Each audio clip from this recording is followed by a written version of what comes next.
রাতের চাহিদা আজ শুনবেন তৃতীয় পর্ব। গত কয়েকদিনের মতো আজ আর ফ্লোরে প্রোটেকশনের কোনো প্যাকেট পাওয়া যায়নি। তবে প্রতিদিনের মতো আজকেও মেঝেতে জামা কাপড় পরে আছে। তানিশা জামা কাপড় পরে নিয়ে সিসি ক্যামেরার ফুটেজ চেক করতে ব্যস্ত হয়ে পড়ে। সিসি ক্যামেরার ফুটেজ দেখে তানিশা হতভম্ব হয়ে যায়। কথা বলার ভাষা হারিয়ে ফেলে সে। তানিশা যেটুকু সময় নিয়ে দর্শনের শিকার হয়েছে সেইটুকু সময় বাদে বাকি সব কিছু সিসি ক্যামেরায় রেকর্ড হয়েছে। আর অবাক করা বিষয় হচ্ছে সিসি ক্যামেরায় দেখা যাচ্ছে তানিশা নিজে গিয়ে সেই সিসি ক্যামেরা অফ করেছে।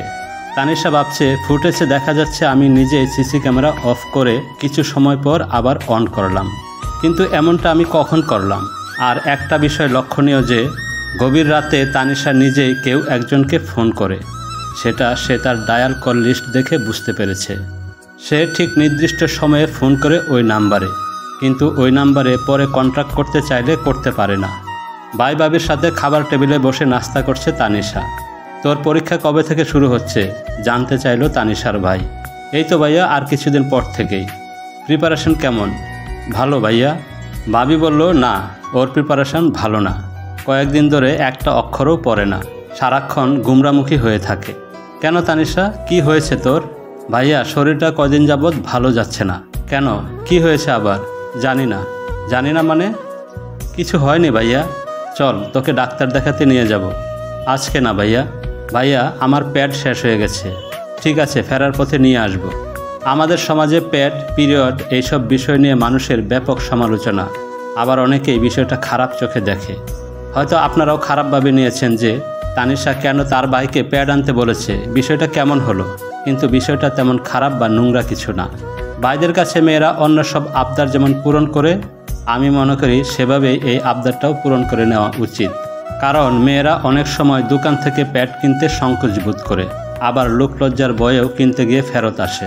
কেনার সময় দেখা যায় আশেপাশের লোকজন কেমন করে তাকায়, তাই কোনো রকম সংকোচ বাদ দিয়েই নিজের ভাই বা বাবার কাছে আবদার করবেন। এই কথাগুলো কেউ খারাপভাবে নিলে আমার কিচ্ছু করার নেই। যাই হোক, চলুন গল্পে ফেরা যাক। রাতে তানিশা মনের বিরুদ্ধে পড়তে বসেছে, কিন্তু পড়ায় মনোযোগ দিতে পারছে না। শুধু ভাবছে কি করেছে আমি, যার জন্য ওই মানুষটা আমার সাথে এমন করছে। আমার জানা মতে আমি তো এমন কোনো অপরাধ করিনি, তবে কেন আমার সাথে এমনটা হচ্ছে? নিদ্রাহীনভাবে খাটে হেলান দিয়ে বসে আছে তানিশা। কেন জানি খুব ভেঙে পড়ছে সে। রোজ রোজ অচেনা কেউ এসে দর্শন করে যাচ্ছে, আর আমি সেই দর্শনে জর্জরিত হয়ে মরণের দিকে এগিয়ে যাচ্ছি। তানিশা এটা দৃঢ়ভাবে বিশ্বাস করে যে তাকে অচেনা কেউ দর্শন করছে, কোনো প্রকার ভূত বা পেতনি না। কারণ সে জানে ভূত বা পেতনি বলতে কিছু নেই। অনেকেই বলে মানুষ মারা গেলে ভূত বা পেতনি হয়ে যায়। কথাটা পুরোপুরি মিথ্যা এবং বানোয়াট। মানুষ মারা গেলে তার আত্মা ঘোরাঘুরি করে, কিন্তু তার কোনো ক্ষমতা নেই কাউকে দর্শন করার। তবে পৃথিবীতে জিন আছে, যারা আল্লাহ পাকের সৃষ্টি এবং তারা আমাদের মতোই আল্লাহর গোলাম। আজকে থেকে তানিশা ভীষণ ভয়ে আছে, কারণ আজ তার পিরিয়ড শুরু হয়েছে। পিরিয়ডের এই 7 দিন যদি এক নাগারে সে দর্শনের শিকার হয়, তাহলে হয়তো সে মা হওয়ার ক্ষমতা হারিয়ে ফেলবে। তানিশা আজকে ডিসিশন নিয়েছে সে আজকে কোনোভাবেই ঘুমাবে না এবং সিসি ক্যামেরাও অফ করবে না। তানিশা তার ডায়েরিটা মেলে ধরল চোখের সামনে। প্রায় 1 বছর পর সে ডায়েরিটা হাতে নিয়েছে। প্রচুর ধুলাবালি লেগে আছে ডায়েরিতে।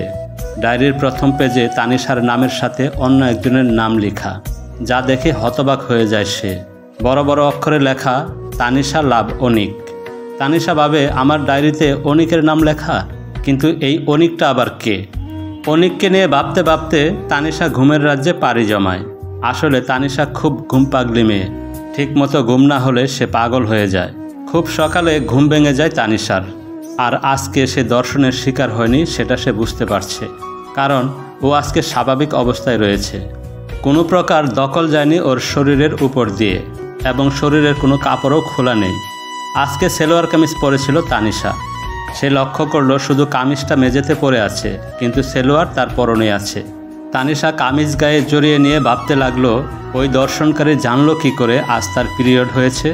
তানিশার চোখ যায় বালিশের কাছে রাখা একটা চিরকুটের দিকে। চিরকুটে লেখা, আজ থেকে তোমার পিরিয়ড শুরু হবে। এটা আমার জানা ছিল। আমার ডায়েরিতে লেখা আছে তোমার যাবতীয় তথ্য। তানিশা বারবার চিরকুটটা পড়ছে আর ভাবছে, কে সে যে আমার বিষয়ে সব কিছু জানে। এইভাবে পিরিয়ডের 7 দিন তানিশা দর্শন থেকে মুক্ত ছিল। সে এখন আর কলেজে যায় না, সবসময় গুমরামুখী হয়ে বসে থাকে। বেশ কিছুদিন পর মিম তানিশার সাথে দেখা করতে এসেছে। তানিশা, জানিস এই কয়েকদিন আমার কি হয়েছিল? মিম হতাশা নিয়ে বলল, আমার ফোনে আসা একটা মেসেজে 7 দিন আমি হাসপাতালে ছিলাম। তুই হাসপাতালে ছিলি, তোর ফ্যামিলির কেউ তো আমাকে জানায়নি। আসলে আমিই মানা করেছিলাম যেন বিষয়টা তোকে না জানানো হয়। কথাটা বলে মিম মাথা নিচু করে থাকে। তোর ফোনে কি এমন মেসেজ এসেছিল যার জন্য 7 দিন তোকে হাসপাতালে থাকতে হয়েছে? সত্যি বলতে কি, তোর দর্শনের বিষয়টা আমি মনে করেছিলাম হয়তো এটা তোর মনের ভুল, নয়তো কোনো ভূত পেতনি এটা করেছে, কিন্তু আসলে এমনটা না রে। তোকে একজন মানুষই দর্শন করেছে, সেটা আমিও জানি। তা তোর ফোনে কি এমন মেসেজ এসেছিল?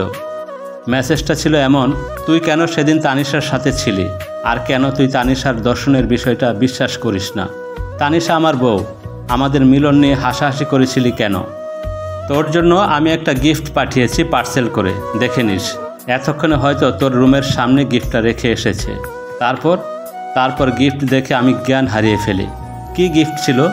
মিম যা বলল তা শুনে আমার শরীরের রক্ত হিম হয়ে গেল।